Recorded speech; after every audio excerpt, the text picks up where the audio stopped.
the issue with business owners about employment continues to be really large. 23% of business owners said labor quality is their top business problem.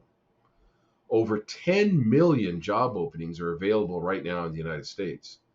Unemployment is at 3.6%, but my opinion on that is you got to be careful with that because these numbers are heavily doctored. Um, how they define the participation rate, in other words, who's still looking for a job, probably keeps these numbers lower than they really are. But still, employment is good. There's so many job openings. If somebody really wants a job, they can get it. This is, as a business owner, this is something that needs to be absorbed and guide your procedures and your behavior in the future. 50% of employees had at least one interview in the last year. Now, prior to the pandemic, it was believed LinkedIn ran a survey and said 41% of employees were thinking about changing jobs. Well, now we know from an NFIB survey that 50% of your employees are out interviewing. Half the workforce will change jobs in 1 to 2 years. That's very expensive for you. And to combat, like we were talking about in the previous section, to combat stagflation, the number one tool is to become effective and efficient. You need to get more out of your employees than you were, stretch the employee payroll dollars that you're paying, and if people are leaving, you know what that does. Half the workforce will I've already said that, but half the workforce will change in 1 to 3 years.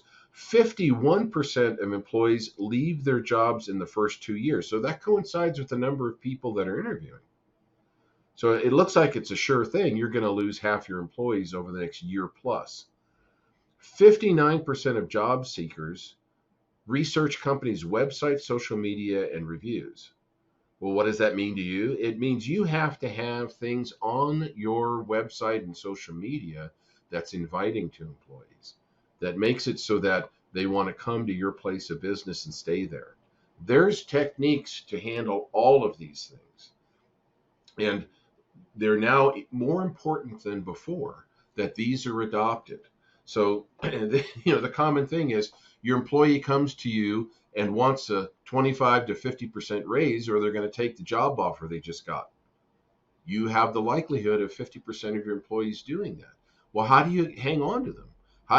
That's where this whole stagflation thing is going to come about. Your business is declining, but because of the shortage of employees, because of the great resignation, you're going to have to raise what you pay them while your rent is being raised, while your supplies are being raised, while your vendors are raising, if you sell tangible products, the price of that. So there's a lot of concerns in there, but just like there's these concerns, there's ways to structure your business where you can benefit from this, where when you have these situations where your vendor comes to you and want to raise your price by 20-30% or maybe more, that you can handle that. There's ways to handle that. There's ways to make that an advantage for you.